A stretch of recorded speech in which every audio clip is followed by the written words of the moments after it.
O Alan, handa ka na ba? Handa na po, Mayor. Halika na, baguhin natin ang bayan. Kaya ayaw ko yung opresyon ng tao. Ako sabi ko sa inyo, corruption must stop. Automatic yan. Drugs must be stopped. Kamusta ang buhay nyo? May nangyari na ba pagkatapos ng termino? Ni Ginoong mabait, ni Ginoong matulungin. Demokrasya binigay sa hirap na kukulungin.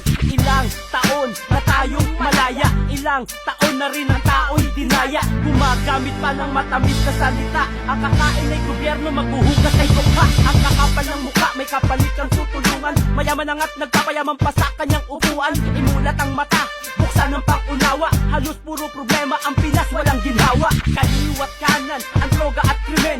Paano mawawala kung tagahuli sa laren? Tama na, ayoko na, huwag tayong umasa sa swerte. Ubus lahat yung pagpresidente na si Duterte. Heto na ang kasagutan, heto na ang solusyon. Lubog na ang Pilipinas, huwag na natin ibaon. Pagbabago ay nalalapit nang mangyari sa tulong ng nag-iisang Rodrigo Duterte. Rodrigo Duterte. Rodrigo Duterte.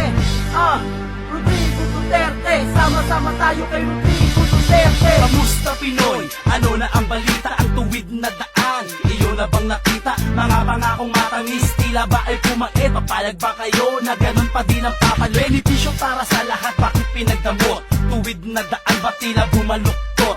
Magpapagapos na lang pa tayo sa kahirapan, habang buhay na lang ba magbubulag-bulagan? Sino ba ang kasagutan? Sino ba ang solusyon? Sino ba ang tutuldak sa malawakang korupsyon? Ito na ang kasagutan sa ating mga dasal.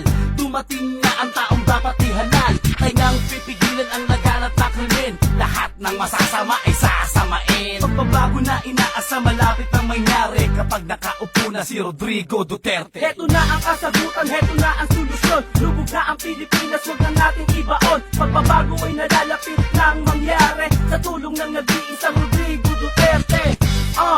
Rodrigo Duterte. Rodrigo Duterte. Rodrigo Duterte. Sama-sama tayo kay Rodrigo Duterte. Heto na ang kasagutan, heto na ang solusyon. Lubog na ang Pilipinas, huwag na natin ibaon. Pagbabago ay nalalapit